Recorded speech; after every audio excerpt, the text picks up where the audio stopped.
impacts, especially in today's environment, and how organizations are using it.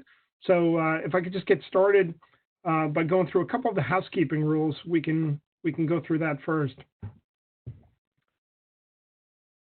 All right. So this event is being recorded. If you have questions, and we're encouraging questions today, use the chat window. So, and also there may be polls. So we'll see how we're going throughout the session. If there's a poll, we'll post it, and you can respond to it. So what is Future Workplace?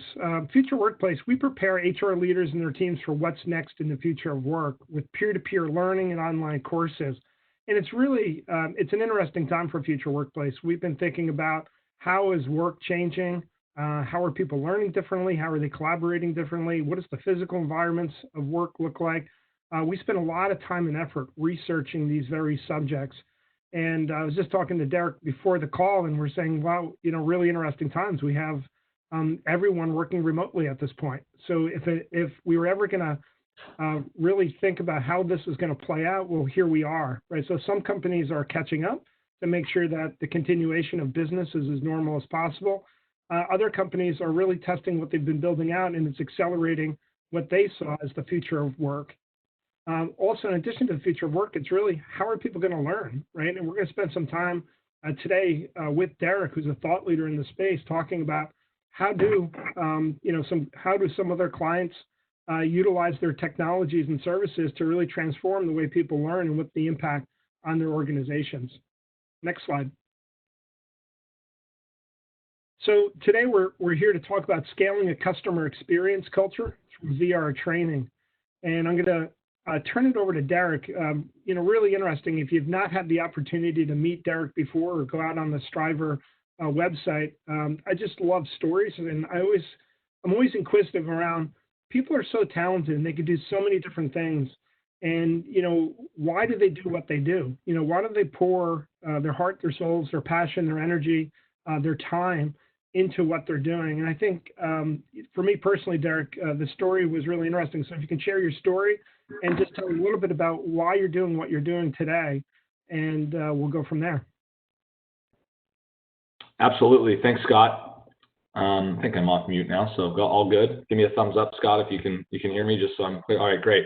Yeah, so thank you, and thanks everyone for joining today. Just a quick little preamble before we jump into Strivr and our story. Apologies for the change in plans with Cindy from Sprouts not being able to join. They're obviously one of the major grocers in America that is going through some unprecedented operational times, and she had to make a last-minute change based on the needs of their business. So, for the purpose of today, in the absence of Cindy, we will try to reference things that you would have heard from Cindy as much as possible. But to Scott's point, we'll also use this as an opportunity to really take a step back and offer thought leadership for you guys. Less of a Strivr sales pitch, don't worry, and more of a make lemonade out of lemon situation. And I think right now, while we're all confined to our homes, I know there's a lot of questions and interest in this space out there. It's a really awesome opportunity, again, to just take a step back and get your questions answered. So whenever we come out of this as a country, hopefully we can move forward with some of your very strong interest in this area.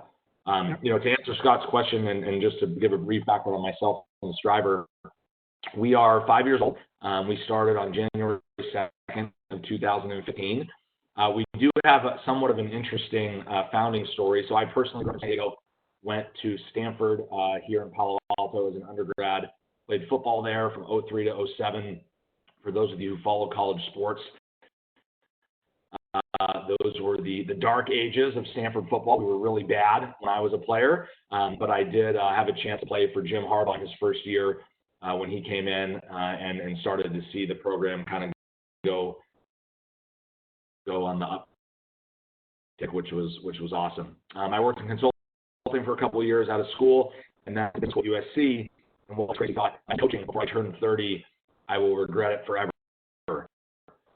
So I ended up going back to Stanford after my MBA to be a coach for the football team.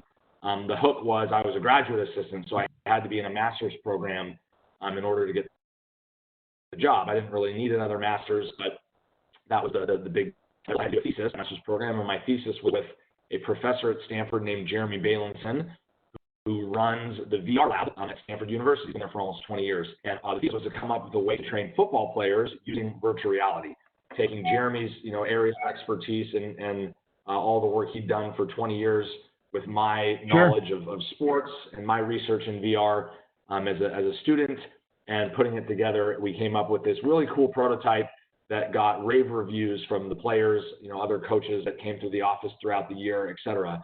And at the end of my time coaching, after 2 years, David Shaw, the head coach, literally sat me down and basically kicked me out of the office and said, "This is so good that if I were you, I would get out of here, and I'd love to give you some money to get a company off the ground if you're open to taking it."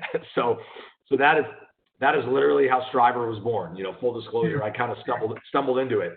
The first, what was that? No, it's fascinating how we get into being what we're doing, right? So and kind of somebody throws you out of the office to propel you to do it. It's interesting when you're fired, but here I'd love to give you tens of thousands of dollars to go start a company. So certainly interesting to say the least. So the first almost 2 years that Strivr was around in 2015 and 2016, we were mainly working with college and NFL football teams. The premise being and we'll talk about this when we talk about VR in a second. The premise being, can virtual reality allow your body to be off the field, but your brain to think that you are on the field? Yeah. And so using VR as a tool for mental reps for athletes, mainly quarterbacks, was something that was very, very appealing. And then based on our success in sports and a lot of media attention we got in the summer of 2016, about 18 months in, we got a pretty fortuitous phone call from Walmart. And they said, "Hey, we've seen what you've been doing in sports. We'd love for you to come down and show us what we could do for employee training." And that sent Strivr on a much different path, which really leads to where we are today in this discussion. Sure. As of today, we are 150 employees. Objectively, not arrogantly, we're the biggest, fastest, strongest company in this space. We have Walmart, JetBlue, Verizon, FedEx, BMW, Fidelity, a lot of awesome, major Fortune 500 companies that we're proud to call customers and partners, and we're doing it. So as it relates to the next 40 minutes or so of credibility, we feel like we have a lot of credibility to answer a lot of your questions and kind of opine on how to think about this space. Yeah, no, thanks for taking the time today. This is a really curious, interesting space for a lot of the folks that we talk to, which is the reason why we're putting this on. And, they question how to do it, and we'll get into that a little bit later. But if you think about, everybody's in a different spot than they were a month ago, right? A very different spot, probably one that we couldn't really imagine. But I know a lot of our member organizations are thinking not only how to survive, but also how to thrive, right? So how do they go from where they are today to make sure that they continue to support the purpose and the mission of the organization, but they're also looking ahead. So just curious on how this is impacting, your organization that you're running as the leader of it, and then how do you see what you do and the purpose of your organization really helping coming out of this? Yeah. So I kind of want to split that up into two. Sure. Kind of today's state of affairs and where it goes, and then why VR, right? Why does the technology even matter? How does it work? And we did have some slides prepared for Cindy from Sprout, so we'll just kind of repurpose some of those for the purpose of our discussion today. So let's start with the latter. Like, first and foremost, why does this technology even matter? What does it do? What's the benefits? Yeah. So at the highest level, this is an image that we are all very familiar with in the HR and L&D space. Training, for better or worse, is very easily distributable nowadays via tablets, computers, cell phones, etc. Well, the better part is you can scale, pretty quickly. The worst part is this is often the result, and information goes out there. And what are we learning? How fast can I click through these slides, the PowerPoints, the videos? What can I do to multitask, et cetera? I think if we're all honest with ourselves, it's a pretty broken system as it relates to effectiveness. not necessarily, distribution, scale, et cetera. Right. Our reason for existence at Strivr, and really if you think about why VR makes sense, it really comes down to this. The best analogy we can give is a flight simulator. And for decades, flight simulators have been used to train pilots where they basically fly the plane without actually flying. If you mess up, you're going to kill anybody, you're going to crash a $100 million asset, and you do it again and again and again, right? You spend a lot of money up front to buy your simulator, but then you have literally an unlimited number of reps that you can get after to amortize that cost once the simulator is installed and you're using it. And pilots do it over and over and over again until they've proven that they know what to do, right? So today, why would we not take a similar approach to learning and training as the flight simulator when you have headsets that literally only cost a few $100s? Now, there's a lot of other things that go into the cost at scale, and we can talk about that, but why not bring a flight simulator experience to everyone from a clerk to a CEO and everything in between, right? So that is the science of how this works. When you put a headset on your face, you're going to be immersed in whatever activity, learning experience you're doing, and you're going to get an experience very similar to what pilots have been doing for decades, learning by doing, Yep. And it works unequivocally. Now let's share what you thought about today and where this goes. Yep. I think like today, right now, in this moment, for the foreseeable weeks and months, all bets are off. So let's not focus on literally right now, but as we start to come out of this and we look at, Understand. and we look at work from home and changing nature of physical working and social distancing and, budgets possibly tightening across, organizations as we kind of hit the reset button. We are very confident that the value proposition for virtual training, no matter who's doing it, no matter whether you're doing it yourself, whether you're buying it from a vendor or some combination, that it's real. Yep. It is a real value prop. We are seeing that based on this analogy of a flight simulator and learning by doing, we're getting similar to better learning outcomes in literally a fraction of the time. And we'll talk more about this later. So as we think about distributed workforces, as we think about, not being able to physically bring everyone to offices, as we think about time versus money and training, VR is real. It is scientifically valid. And I think over the next weeks, months, and years, more companies are also going to see, oh my God, this is financially valid because the ROI is legit as compared to traditional training methods that, take more time and ultimately aren't as effective. Yeah. So, VR has been around a while. You alluded to that. How have you seen it even transform within the last, 4 or 5 years? What have you seen? Yeah. On the one hand, not much has changed in the last 4 or 5 years, and I'll get to that in a second. On the other hand, a ton of stuff has changed that may just not be, visually apparent. So on the not much has changed front, we've been doing this, if you count the academic work at Stanford that I was doing, I've been doing this for almost 7 years at this point. And this might be pretty mind-blowing for people out there, but we still have some sports customers using the Oculus DK2 because they're just comfortable with it, despite the fact that the Go and the Quest and everything is just so much better, right, visually, in addition to all the other things. So the Quest, Oculus Quest and HTC and all the stuff out there, we've seen amazing advancements on the one hand, to the point where you've got a wireless piece of hardware that previously had to be wired and needed a $3,000 computer. So from that standpoint, we've seen a lot. On the other hand, we haven't seen the swim goggles on your face, right? We haven't seen those glasses like you're wearing, Scott, be the form factor. We haven't seen mass consumer adoption that people hope for. So really, outside of some of the wires and cords, the true innovations from my perspective come down to what's going on under the hood and the latency and the processing powers and the frame rates and a lot of the things that people take for granted that make this stuff work, the guts of it.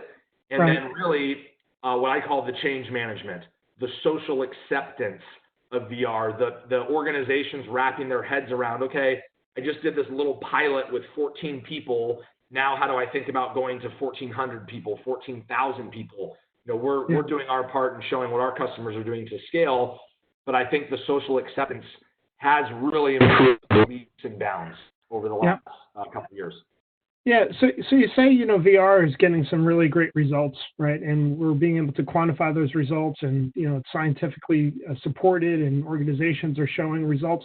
Can you start sharing different examples? Because I'm not sure if everyone on the call is really familiar with how it's being utilized in different environments.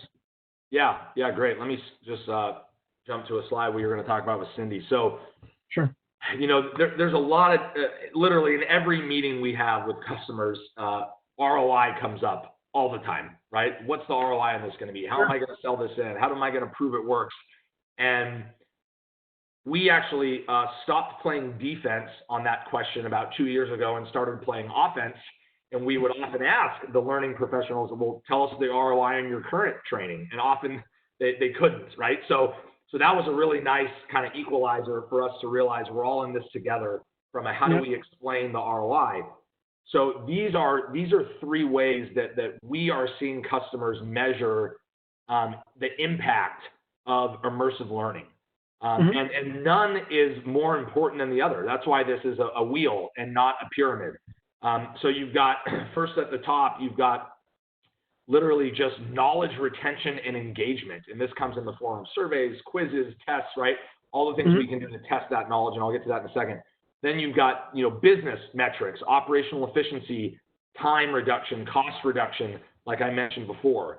Then really the overarching theme here is culture, standardization and scalability. You know, despite what's going on in the world right now, and it remains to be seen what happens with unemployment, more on the small business side, you know, you've got this war for talent with millennials being the big influx into the organization. And if you don't have these toys and tools, you're not really speaking their language, right? So how does this reinforce culture in an organization? The number one thing that we have seen of these three that is the most measurable is really the bottom left, which is the business side. And let me just skip this which was to be Sprout specific. Here are some of the things, you know, that we are seeing. You know, first with Sprout specifically, 81% less time as it relates to the training that they took on which was values. Kind of honestly more of a squishy thing than a hard operational thing. So just curious, before we get into some of the metrics, if you can just take a step back and you know, why did Sprouts reach out to you? You know, what was the compelling need, or how did you first engage in that conversation, and how did you build out the solution to get to those results? I think it would be good just to take a little bit of a step back first. Yeah. So Sprouts' initial intro. First off, they were just like many people on this webinar, probably interested. Period. What is this? And help us understand it. Right. Okay. We were very fortunate that our executive sponsor at Sprouts, their COO, Dan Sanders, was a fighter pilot at one point in his career. So he got it literally within 3 minutes and said, I'm in. Now let's figure out what we're going to do. And so this was where we landed with Sprouts as one of the pillars of their organization that they compete on from a hiring perspective and a customer experience perspective is around culture. So company values, training frontline employees to emulate those values, handling of difficult customers, and ultimately, how do you deliver a consistent brand experience across, you know, an entire organization that is spread out around the country. So one of the things that we do with our customers is we always start with like big picture, pie in the sky strategy and alignment. So what are all your ideas? And usually they have 50, and we whittle it down to like 1 or 2. And this was the one that won. And from there, we said, okay, tell us what's important to you with the values. Tell us how you currently train on those values. Tell us what the strengths and weaknesses are of that training. And lo and behold, what Sprouts ultimately, you know, decided was if we could really put ourselves in the shoes of our customers as part of the training experience for our employees to see what that's like, if we could really reinforce the values that we know borderline directly map to customer service scores. When we do well at X, it means Y in customer service, which might mean Z as it relates to revenue, right? Yep. That was how they were thinking. So from the beginning, we like to map out a plan that says, okay, business challenge that we're solving. All right, now let's start to go into some of the specifics of what that means. And ultimately, if and when this works, what are you hoping to see on the back end? So hopefully that's helpful before kind of diving into some of the metrics specifically. Well, yeah, it is. So I mean, I think that's really interesting that, I mean, it sounds like you're end to end, right? So it sounds like you really sit down and you're consultative in terms of what you're trying to solve for.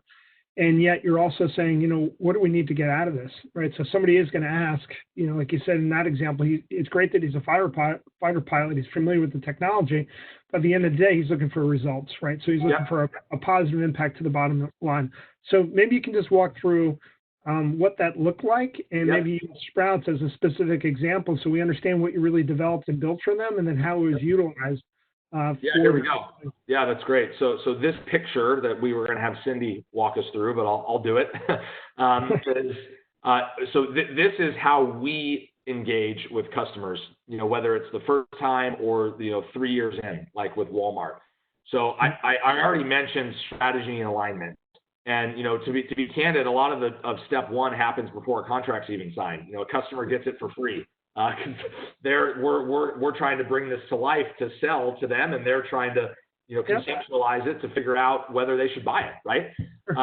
Once we figured out, again, we're starting way out here and kind of honing in on what are we going to do and why.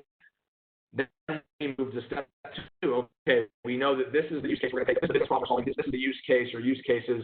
These are the inputs. These are what we're hoping to track and measure and get out of it. Now let's actually, in step two, write the script. Storyboarding, instructional design, and designers get to work on storyboards, literally like real scripts like you'd see in a commercial or a movie. And we take those scripts and we do an actual content production process where in Sprouts' case, it was real video and not CG that was used to create the training. And we literally got those assets by filming various scenarios that the script called for in a Sprouts store when it was closed from 10 p.m. to 5 a.m. like you'd film a short commercial or a short film. We then use those assets to build the experience, step 4, with our software tools. We then load all of the content onto headsets and run them through a warehouse that we have to provision them at scale and make them enterprise ready, since today headsets are mainly gaming devices. Then we do a rollout and adoption, train the trainer, teach them how to turn it on, teach them how to troubleshoot it.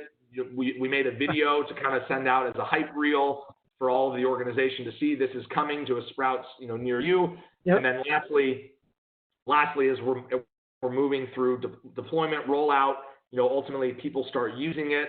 We're starting to get data and we're starting to say, okay, what are we seeing a day in, a week in, a month in, et cetera? Is it actually mapping to what we were hoping to achieve in step 1? So that is the end-to-end solution. That is how we go from beginning to end. And then when Sprout says, we love it, we want to build another module, or we want to expand to all of our grocery stores instead of just these 30, you literally go in and you do all or some of this again based on the needs of that expansion. Yep. So if I'm a Sprouts employee, I'm remote. I'm not close to their home office. I'm in a store that's maybe in a newer developing area for them that they're getting into. I feel alone out there. What happens? I get this in the mail. So give me that learner experience. What their experience? Great question. So as of today, we are not seeing headsets being shipped to houses. Okay. So no one is doing, at least with Strivr, no one is doing this from the confines of their own home. Okay. There are a lot of reasons for that, right? Quasi-cumbersome nature of hardware still, cost, where you're not buying one headset per person yet, like we have, phones and computers. So really what we're focusing on, and also, by the way, just the nature of administering training and kind of the way that they do it and how they build it into their routine. So Right. Sprouts, Walmart, Verizon, et cetera, all of our customers at this point, they're either doing one of two models. They're Right. either literally putting the hardware in the stores, Mm-hmm. in the places of work. So if you're a Sprouts employee and you don't live anywhere near headquarters, Sure. or anywhere near maybe like a regional hub or a training facility, and you're confined to the store to get your training, historically, you would have gone into the back of the store, clicked on a computer screen, a computer module, and off you go. Hopefully you know what you're doing, right? Well, now, when you have a headset or two, and at Walmart, there are 4 headsets in every store in the United States, and now this is like the computer, the cell phone, the tablet, where you walk in, you put it on, you do your training for 10, 15, 20 minutes, you're ready to go, you go to your job, right? Or it's part of an onboarding class that they would have at that store anyway. So bucket one of distribution and scale is you literally put the device in the store, Right. just like the computers, the tablets, et cetera. The other bucket that we're seeing is that might not be feasible for some customers from a footprint perspective, a cost perspective, an administration perspective. Sure. So some customers actually have trainers that travel around to stores regionally, or they have regional hubs that people come to simulate the HQ experience. Mm-hmm. And in those cases, your trainers are equipped with 5 headsets in a Pelican case, Yep. going around, and this is a tool in their tool belt, just Right. like the videos, the lectures, the workshops, the role plays. This is now the next tool in the tool belt. So 2 different models, like living and breathing in the store and more of a remote, in and out approach. Yeah. Yeah. No, that's really interesting. So for Sprout specifically, I know on the screen where you had some metrics, Yep. you reduced the amount of time. So you saw traditionally they would look at values being a really important aspect, right, in creating that customer experience for them. They were doing something that was 4 hours, Yep. and you shortened it to 45 minutes. Just tell me a little bit about how that occurred or what that looked like. That's pretty amazing. Yeah, and honestly, like, this is an opportunity to kind of zoom out to every customer as well. Like, this is happening a lot with customers.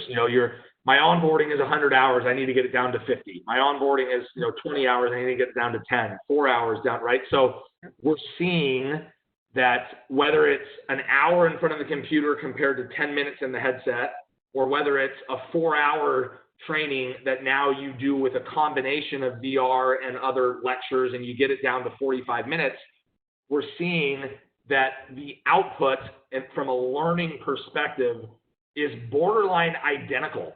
Honestly, like, even if it isn't very good, it's still not very good in VR. Like, it's the same, not very good. But what we're seeing is it's usually not. It's usually always better. Right. And you kind of take this baseline. Okay, I'm trying to make this amazing, a 9 out of 10 from feedback from our employees and from a learning perspective, and it takes me 50 hours to do that.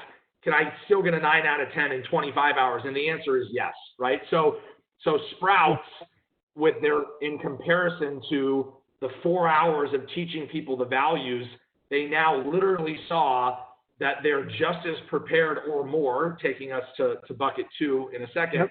in 45 minutes. And then the or more in this case is actually this middle number, which is 16 times more likely to recall all 6 of Sprouts' core values.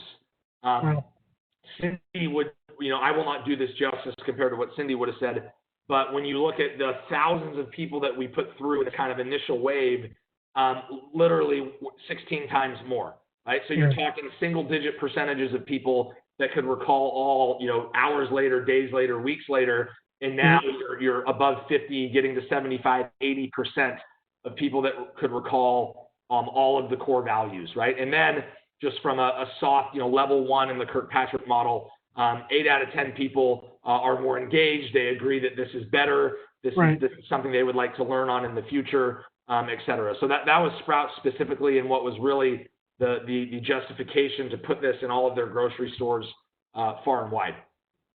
So in terms of the associate within those stores, is it targeted to a certain associate, or is it how a little bit more specific? How is it rolled out? Yeah, so in this case, it's pretty general because Okay. every associate needs the core values training. So Great. from manager to frontline entry level employee, fairly broad. That said, we're seeing customers tackle this in different ways. Walmart initially started in their academies with their store managers exclusively. Right. And then when they went to all their stores, this was the opportunity to democratize Sure. everyone in the store, from the cashiers, all the way up. And that's no different with every other customer and partner of ours, where you do see, okay, in the pilot, I want to focus on this group. I want my eye on the prize to go to everybody when I go at scale. Or you know what? From day one, we're going to focus on the masses, and we're only going to do it with this group of employees to get the kinks out, but we know that our plan is to go to everyone, right, in the medium and long term. Yeah. No, it's fascinating. We're in a consumer society, and it becomes more consumerized every day. Whether you're a consumer, where you expect something from your employer, right? So we want that same customer experience, not only from where we're purchasing things, but we also want it where we work, right? So this whole movement continues to happen. Other examples from a customer experience. I mean, have you guys done other work in the space? Yeah. Hang on a second. I'm just clicking on my slides here. Okay, we just had Sprouts on here, which is fine. Yeah. So I think this slide is this is kind of the norm for every customer. So with every customer, we're seeing, right out of the gate, time savings and therefore cost savings, right? Yep. And then as you go deeper, and we're seeing, really positive learner feedback from an engagement perspective, and we're seeing some of these, engagement and knowledge retention metrics. Then as you start to work even deeper with them, and they have even more people go through it, and they go quarters and a year and 2 years in, now we start looking at, okay, are my people performing better in the real world? Yep. And we often have to temper expectations with customers, because you're probably not going to see that in a pilot, right? In 1 to 4 months, you're not going to see your safety incidences go down, en masse. You're not going to see operational efficiency go up necessarily, because there's a lot of factors that go into that. But a lot of our customers, when you're a year, 2 years, 3 years in, we are seeing real world performance improvement. And in some cases, this is just straight operational metrics, like I'm shipping more packages, I'm loading shelves faster, my customer service scores have gone up, my safety incidents have gone down. In other cases, we are seeing some things like with safety training that are very hard to quantify, but we know they're happening. So it's no mystery that we've been doing store robbery training with Verizon. We did active shooter training starting 2 years ago, kind of under wraps with Walmart. And some of those things have happened, unfortunately, in the real world over the last year. And we have personally gotten phone calls from employees that have said, that thing saved my life. Wow. Because I was more calm. I knew what to do. We even saw Doug McMillan, CEO of Walmart, come out on the record last summer and say, VR training helped save lives in El Paso. So, these are the things that are we're very proud of them, but also we don't want to promote them because it's insensitive to our perspective, but they are happening. And I think it's really important that people know that, a lot of this, you're doing in anticipation of what might happen. And when some of these really catastrophic things do happen, if you can save a life, or you can be more prepared for the 1 in a million chance, and you can make a positive impact on your employees, that's worth its weight in gold. So. Yeah, we, Future Workplace, we have a summit tomorrow. It's virtual that we're hosting. PwC is actually the host of it, and it's free for everyone to join. So if you go to futureworkplace.com, you can register to join.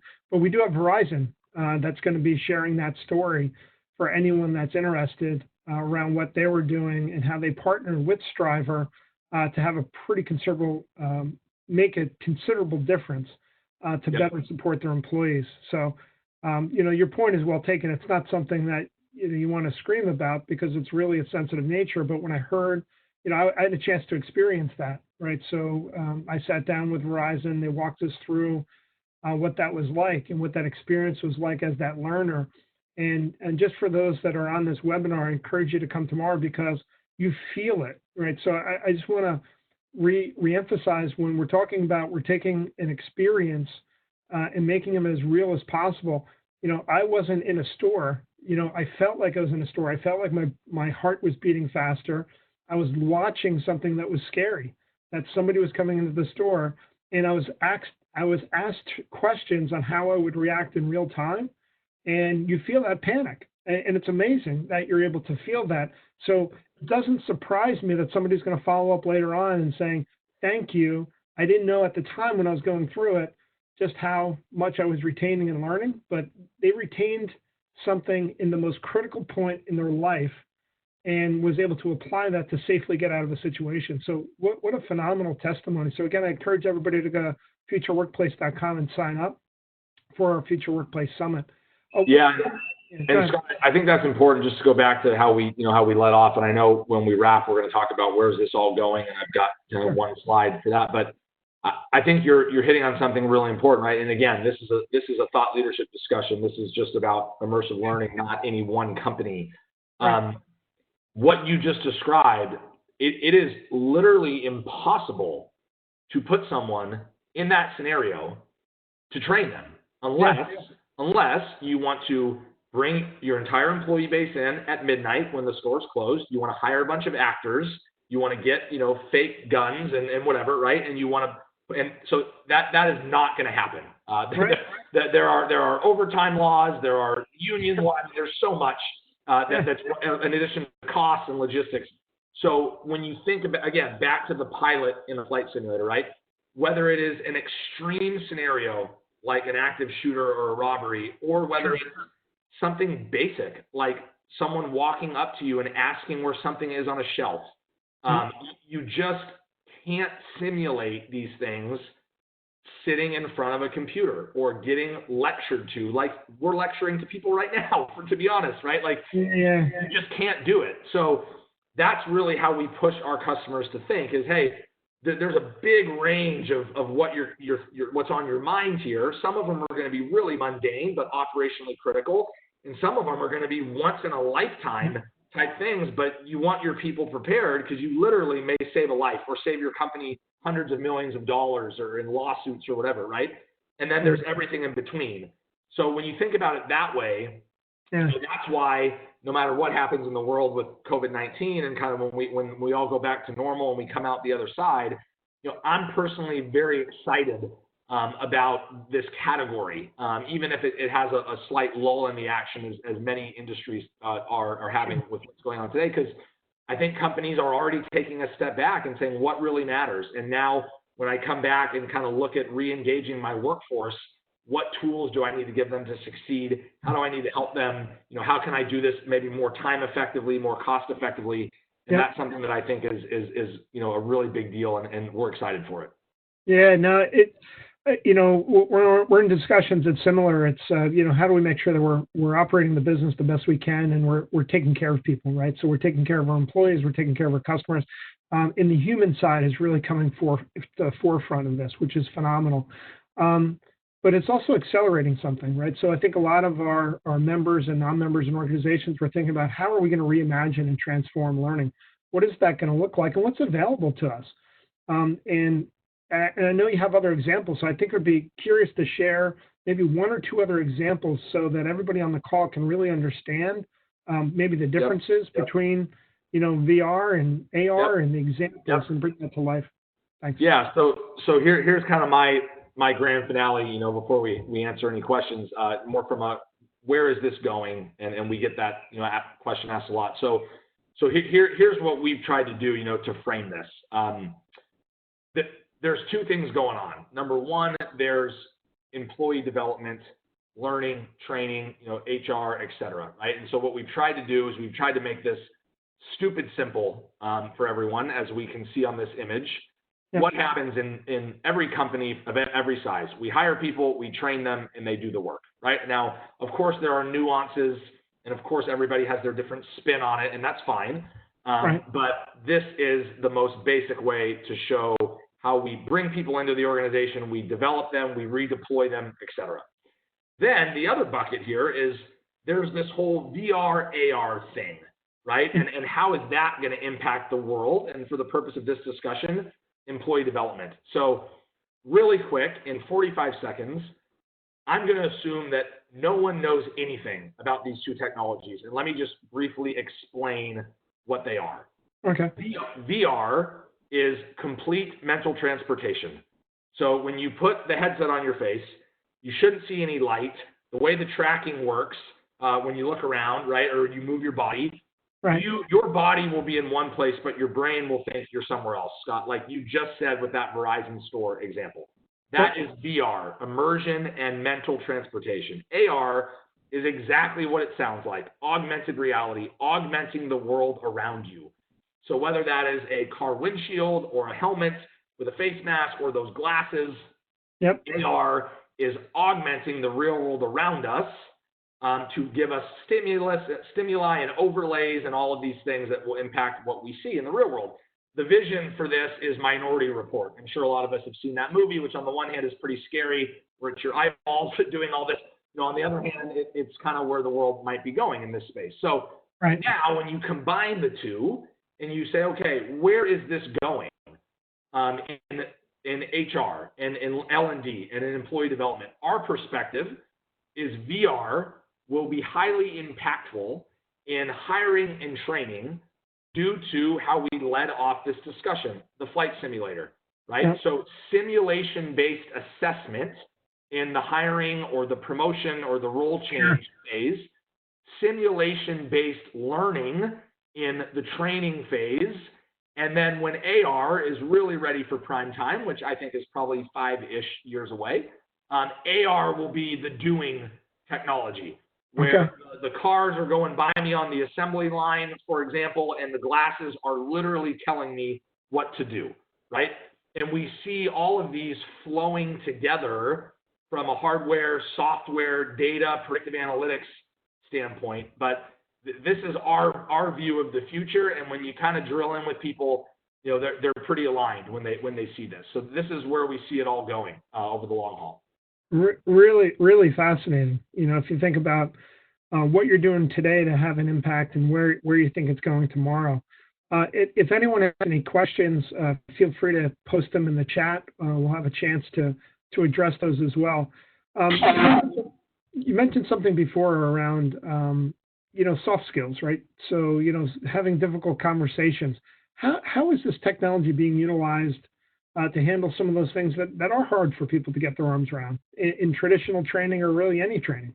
Yeah, great question. So soft skills is a really big term that we see a lot out there. And, you know, unfortunately, it means one thing to one person, another thing to another person. So, you know, we kind of focus on, we kind of like to tweak a little bit to interpersonal skills. And there's kind of different buckets. The two biggest buckets we're seeing within this interpersonal skills umbrella is customer service, and then, you know, kind of management training, dialogue training, how-to training, which I'll get to in a second. So on the customer service side, this may be something as simple as I'm a store manager at Walmart and I'm in Black Friday and it's just pandemonium, and how do I look around and assess the environment to know how we're doing customer service-wise and where I need to spend my time and energy as a result, right? Then the next level of this is a customer walks up to you and asks you where something is, or says that they're unhappy, or yells at you, or whatever, right? So there's this whole host of things that we can do in like a live simulated environment. Then we actually have had some really interesting success with call center training in this area, where a call center rep is able to experience empathy for the person on the other end of the phone by using VR to literally put them in the shoes of the person that's calling. All right, this 86-year-old woman is calling me and saying, I work at a bank, and saying, please wire $7.26, you know, to my account. And I mean, by the way, this is like a real example of some of the calls that we've heard. And as a inside service rep, I'm like, okay, this is a waste of my time. This is no money. What's going on? And when you see her world and you experience, she's sitting in her kitchen, she's got a picture of her deceased husband in front of her, her dog is barking, her bills are piled up, like this means a lot to her in this moment. It really, really changes people's perspective of how they interact with that customer, even over the phone. So that's kind of like the customer service bucket. And then the other bucket of management training, process, et cetera. We have done a number of things, and there are others in the industry doing this as well, where you're a manager and you're literally sitting across from an avatar in CG, a CG human, and you have to give that person difficult feedback, or you have to fire them. So not only do we kind of coach you step by step on how to do that, we also give you repetitions that, to be honest, role plays where you're with your coworker and you're kind of laughing your way through it just don't do justice. And what we've seen when people hold the hand controllers or they have the headset on, they literally sweat because they're so nervous as if it were the real world. And we've seen people take those simulations very, very seriously to get repetitions. Yeah. How? I'm just curious from that story of empathy, right? I mean, it's almost like, how do you teach that without, because you're involving human emotion, and you're really kind of rewiring the person's brain to look at a situation differently. And if you're in a call center environment, you know what the pace and the pressure is of that environment, right? So I mean that has to have a significant impact, right? In order, so how long was that interaction? So when you built that interaction, I'm just trying to give people a sense of like, well, how long would that interaction take? Yeah, most of the training that we do is 6 to 12 minutes. Yeah, right.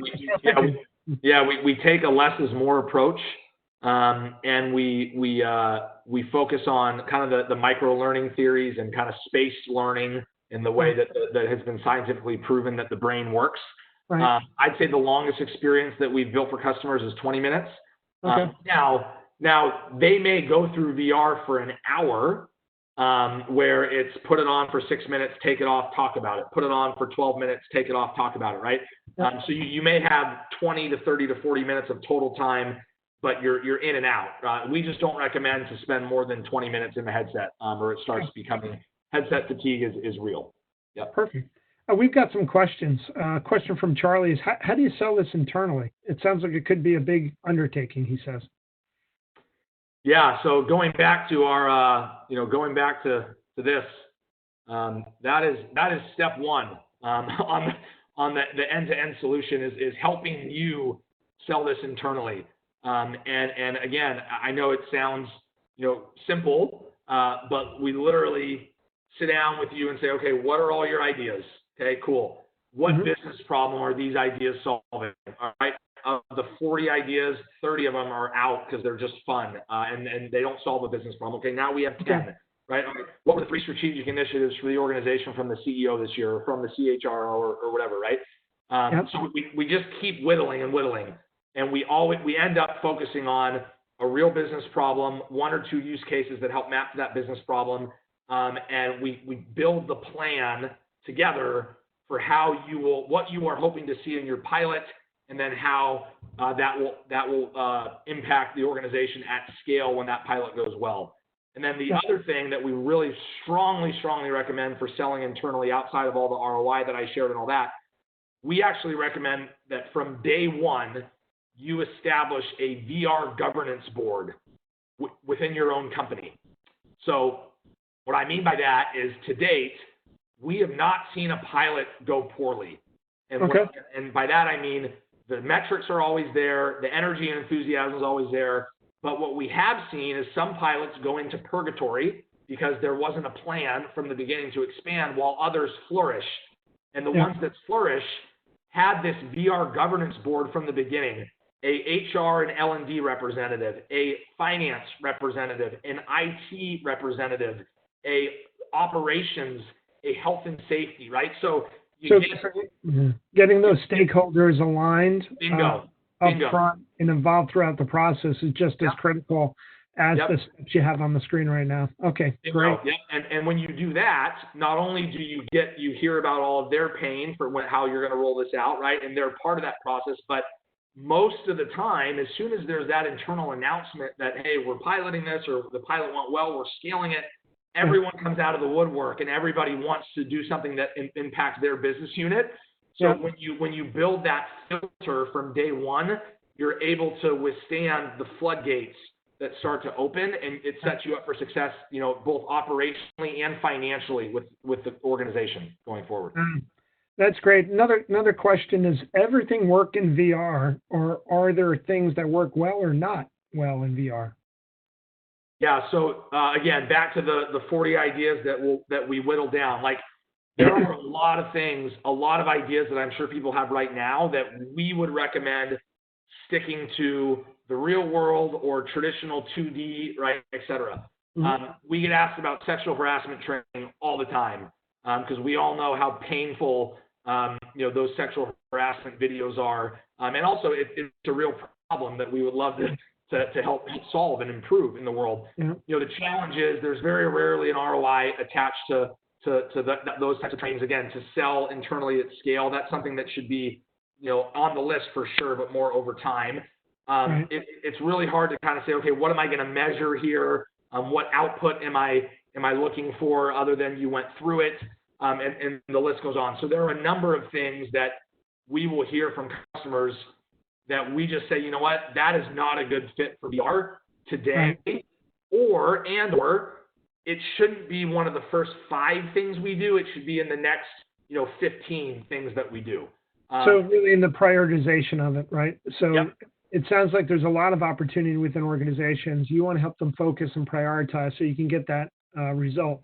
Sounds like you figured it out, right? The governance body, the logical steps that you have, you know how to make it successful, and your organization has developed that. People are, this is kind of a sexy topic. It's interesting. It's really cool, right? But then some organizations say, maybe in light of these times, well, how much does it cost, right? So what does this look like from a cost perspective? My favorite question. And the answer will frustrate some people. It depends, but that is true. So here's how I would think about this. If you're going to take this on yourself, and some companies do, you're looking at probably low to mid tens of thousands of dollars in time and tools and hard assets that you may need, right? Right. And honestly, you're probably going to fail. And I don't mean fail like you're not going to build something cool, or you're not going to see some sort of glimmer of the ROI you're looking for, but you're not going to be able to set this up for massive success across the organization if you go at it alone. We've seen this again and again and again. Trust me. So if you're just looking for clarity and you want to do something fun, like, that's fine. But if you're trying to do something out of the gate that does show real impact and has a mapped vision to the organization, I wouldn't recommend taking it on yourself. Okay, so now you're saying, great, I'm going to work with a vendor or vendors or partners. I think personally, to do a pilot right, where you're looking at maybe doing it at 5 locations across several hundred people. You're looking at maybe a couple dozen headsets. You're going to build one learning module, and then all of the time and hours and software that goes into that. You're probably looking at anywhere from low end 125K to high end 300K, and kind of anything in between. So not cheap, but also not a bank breaker relative to innovation budgets that exist, L&D budgets that exist, et cetera. Then, if you're looking to do this at scale, that's where it really does depend. Maybe you want 5 or 10 more learning modules that honestly are no different than e-learning right now, where you may want five modules for $50,000 a piece, no different than making videos. And those are kind of just like the hard costs. And then at scale with hardware, software, et cetera, for a medium-sized organization, large to medium, 20,000 to 50,000 people, that may be $500K to $1 million, kind of ongoing to keep the lights on for an organization that's several 100,000 people and up. that might be a couple $1,000,000 a year, just like software licenses for Microsoft Word and Zoom and all these other tools that we use. But remember, you're not going to even entertain that if you didn't see some ROI in the beginning and what this would map to at scale in the organization, right? So this isn't a flight simulator that costs $30 million, but it's also not something you're going to touch the whole company with for 30 grand. It's just not, right? So I think that's important for people to frame and then know that you're going to see 5, 10, 20x the ROI on the back end. Yeah. So you mentioned your organization is, with Sprouts, they originally called you and you had a conversation. You said, let's sit down. Let's talk this through. So it sounds like your organization is very open and willing to just, have these exploratory conversations with companies, finding out, where they're at, what they're trying to achieve, and then offering up some of those solutions just as part of that consultative conversation that you have up front. Is that fair? For sure. Yeah. I mean, we basically are giving away free education as part of our our sales process, and it is what it is. We're very passionate about doing it right, as you can hear from today. And we often do see companies that put innovation and fun ahead of practical, tangible business value and change management. And from our perspective, that is not a recipe for success. So, we love educating, from things like this to a phone call with a company. It's totally cool. Well, I encourage, everyone to reach out to Strivr if you want to learn more. They'd be happy to take your call. They'd be happy to educate you. They also just want to hear from you, and they want to help. And working with Derek and working with your team, Derek, I'm just impressed. You mentioned the passion, but, even the service levels that we have going back and forth and just having the conversation. And then I've heard some of your clients speak. So I did hear Bank of America speak. I did hear Verizon speak. What they bring is just, it's absolutely, it's just phenomenal, when they're talking about the impact that you're having on their organizations. To me, there's no better day than having that kind of impact. So Derek, before we close out, is there any other questions? We've got another 2 minutes. So my closing thought for everyone would just be the following. This works. It's not snake oil. Trust me. The learning value is real. The impact on employees is real. The excitement and engagement, particularly among frontline workers and younger workers, this works. And the time savings and cost savings you will get out of it and the impact on the company is real.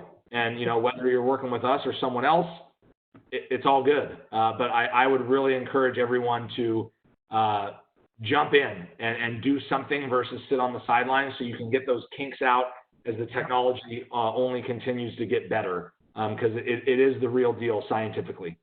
Awesome.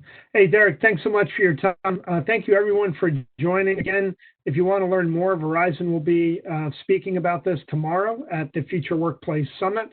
I encourage you all to register for free and to hear another client example. So, Derek, thank you. Thank you to your entire team. I hope you have a great rest of the day and stay well. Awesome. Thanks, Scott. Likewise. All right, take care. Bye now.